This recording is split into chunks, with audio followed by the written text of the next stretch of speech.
Assalamualaikum warahmatullahi wabarakatuh. Bismillah walhamdulillah. Assalatu wassalamu ala sayyidina Rasulillah Sayyidina Muhammad ibni Abdillah wa ala alihi wa sahbihi wa mawalah, amma ba'd. Kaum muslimin rahimakumullah. Di dalam pelaksanaan salat berjamaah, tentu di situ ada yang menjadi imam dan tentu pula ada yang menjadi makmum. Ketika seseorang sudah menjadi makmum, maka tentu aturan yang lazim, makmum wajib mengikuti seluruh gerakan-gerakan imam di dalam menjalankan rukun-rukun sholat itu sendiri. Namun demikian, ada beberapa situasi atau ketentuan-ketentuan khusus di mana seorang makmum itu tidak bisa kemudian mengikuti imam, bahkan harus memutuskan hubungan jamaahnya dengan imam. Dalam arti dia memutuskan hubungan sholat berjamaah dengan imam dan melanjutkan sholatnya dengan secara mandiri, dengan sendirian, tidak lagi terikat dengan imamnya. Ini yang kemudian dikenal atau disebut dalam istilah fikih dengan mufaraqah, yaitu seorang makmum karena adanya situasi tertentu memisahkan diri dari imam.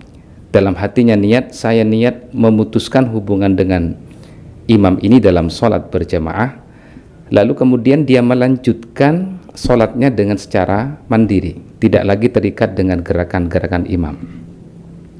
Kaum muslimin rahimakumullah, lalu kapan seorang makmum bisa memutuskan hubungan dengan imamnya, dan seperti apa hukum-hukumnya?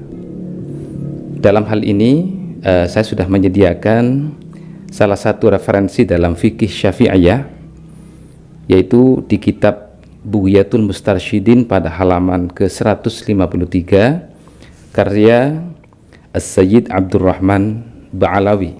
Kitab ini cukup masyhur atau monumental di kalangan para ulama. Di sini disebutkan, wal hasilu anna qat'al qudwati ta'tarihil ahkamul khamsah. Artinya, kesimpulannya dari beberapa referensi-referensi hukum kaitannya dengan masalah mufaraqahnya makmum dengan imam, itu ada 5 hukum. Ya. Pertama adalah wajib memutuskan hubungan dengan imam. Seperti apa contohnya? Ka'an ra'a imamahu mutalabbisan bimubtilin. Ketika makmumnya melihat atau mengetahui imamnya melakukan hal-hal yang membatalkan sholat. Misalnya makmumnya tahu imamnya terlihat auratnya. Ada seorang imam yang lupa memakai sarung kok bolong gitu ya misalnya, lalu terlihat oleh makmumnya bahwa imamnya auratnya itu terlihat karena ada bolongnya sarung atau seperti apa, maka tentu ini membatalkan sholat, ya. Atau misalnya imamnya hadas, ya, kedengaran ngentut misalnya, makmumnya tahu, maka dalam situasi seperti itu makmum wajib memutuskan hubungan berjamaah dengan imamnya dan melanjutkan dengan secara mandiri. Atau misalnya makmumnya mendengarkan Fatihah imam yang mengandung membatalkan sholat, ya. Misalnya membaca sebagian ayat dalam Fatihah, terjadi kesalahan yang dapat yughayyirul makna, dapat merubah pada makna. Tentu dalam situasi seperti itu makmum ini wajib mufaraqah atau memisahkan hubungan dengan imamnya dengan cara dia dalam hatinya niat, saya niat mufaraqah, saya niat memisahkan diri dari imam ini, lalu melanjutkan sholatnya secara mandiri. Kalau kemudian tidak mufarokoh, padahal dia makmumnya tahu imamnya melakukan hal-hal yang membatalkan sholat, maka tentu makmumnya ikut batal. Maka supaya tidak batal, dia cukup niat mufarokoh, lalu melanjutkan sisa-sisa sholatnya itu secara mandiri. Ini yang pertama. Kemudian wasunnatan, ada kalanya makmum itu sunnah saja, tidak wajib. Sunnah mufarokoh, memisahkan diri dari imamnya. Dalam hal ini situasi yang bisa dilakukan ketika litarkil imam sunnatan maqsudatan, ketika imam misalnya di dalam melaksanakan sholat meninggalkan salah satu sunnah yang sangat dianjurkan. Sebagai contoh, misalnya imamnya itu meninggalkan tahiyat awal. Kita tahu tahiyat awal itu tidak termasuk ruknun min arkanis shalah, bukan termasuk bagian dari rukun salat. Maka saat imam meninggalkan tahiyat awal, makmumnya itu sunnah mufarokoh. Contohnya begini, pada rakaat kedua setelah imam itu sujud terakhir, sujud kedua maksudnya, pada rakaat kedua, lalu imamnya langsung berdiri, ya, langsung berdiri, tidak tahiyat awal.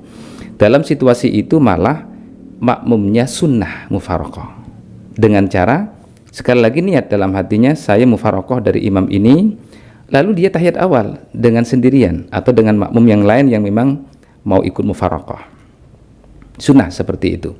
Atau misalnya dalam mazhab Syafi'iyah, imamnya meninggalkan kunut misalnya, ya, kalau dalam mazhab Syafi'iyah, kunut adalah bagian dari sunnah yang sangat dianjurkan, yang kita kenal dengan istilah sunat ab'adiyah. Ini sikap seorang makmum itu disunnahkan ketika seorang imam meninggalkan salah satu sunnah yang sangat dianjurkan. Yang ketiga, hukumnya adalah mubah wa mubahan. Ada kalanya makmum itu mufarokoh dengan imamnya, hukumnya mubah, boleh-boleh saja. Dilanjut mengikuti imam boleh, atau mufarokoh boleh. Seperti apa? Ka'am tawwalal imam, seperti misalnya imamnya itu memanjangkan sholatnya, apa rukuknya yang panjang, sujudnya yang panjang, ya. Dalam situasi seperti itu makmum boleh mufarokoh. Misalnya merasa karena kesusu, maka makmum memisahkan diri, ini boleh-boleh saja. Atau misalnya imamnya itu membaca surah terlalu panjang, sholat maghrib yang dibaca surah Al-Anfal, At-Taubah, apalagi Al-Baqarah, ya, maka makmum itu kalau misalnya kesusu, boleh-boleh saja mufarokoh dengan imamnya dengan cara apa? Sebelum dia selesai membaca surat yang panjang itu sudah rukuk duluan, tapi dengan niat tadi, diawali dengan niat saya berpisah dengan berjamaah dengan imam tersebut. Yang keempat, wa makruhan, ada kalanya mufarokoh dengan imam itu hukumnya makruh, ya, artinya tidak bagus lah, tapi tidak sampai haram, makruh saja. Dan ini mufawwitan li fadilatil jamaah, bisa menghilangkan fadilah atau keutamaan berjamaah. Dia kalau sampai melakukan ini, dia dicatat pahalanya pahala sholat sendirian, ya. Kapan terjadi seperti itu? Kapan makruh? In kana li ghairi udhrin, ketika mufarokohnya memang tanpa uzur. Dia berjamaah dengan seorang imam, imamnya yang nggak salah, imamnya ya tidak melakukan hal yang membatalkan, imamnya tidak meninggalkan sunnah yang sangat dianjurkan, imamnya yang nggak panjang-panjang, suratnya biasa-biasa saja, lalu mufarokoh boleh, tetapi konsekuensinya dia mendapat hukum makruh sekaligus mufawwitan li fadilatil jamaah, dia kemudian tidak mendapat keutamaan sholat berjamaah. Kemudian yang terakhir hukumnya adalah waharaman, hukumnya haram. Kapan itu? In tawaqqafa syi'aru alaihi, aw wajabatil jama'atu kal jumu'ah. Ketika syiar di dalam sholat berjamaah itu tidak didapat kecuali dengan berjamaah, dan itu wajib hukumnya, ya, seperti sholat Jumat. Maka di dalam sholat Jumat jamaah makmumnya itu ketika tidak ada alasan yang tepat kemudian mufaraqah dengan imamnya, maka hukumnya menjadi haram, ya. Kecuali misalnya imamnya terjadi kesalahan yang dapat membatalkan sholat, maka ke dalam situasi seperti itu makmumnya malah wajib mufaraqah. Nah, bagaimana kalau mufaraqah dalam Jumat? Ya, kalau mufaraqah dalam Jumat sebagaimana disebutkan dalam kitab At-Taqriratus Sadidah pada halaman 339 disebutkan, ketika seorang makmum mufaraqah dengan imamnya karena imam terjadi kesalahan yang dapat membatalkan sholat, maka makmumnya wajib itmam atau menyempurnakan sholat menjadi 4 rakaat, yaitu seperti sholat zuhur biasa. Jadi memang walaupun niatnya tadi awalnya Jumat, tapi rakaatnya menjadi 4. Ini yang disebut dalam istilah fikih shalla wala nawa wala sholla. Dia sholat tapi tidak melakukan sesuai dengan niat, atau dia niat tidak sesuai dengan apa yang dia lakukan. Dan ini diperbolehkan dalam praktek, bahkan bisa wajib ketika mendeteksi, mengetahui atau mendengarkan imam terjadi kesalahan-kesalahan yang dapat membatalkan sholat. Kaum muslimin rahimakumullah, seperti itu dulu penjelasannya.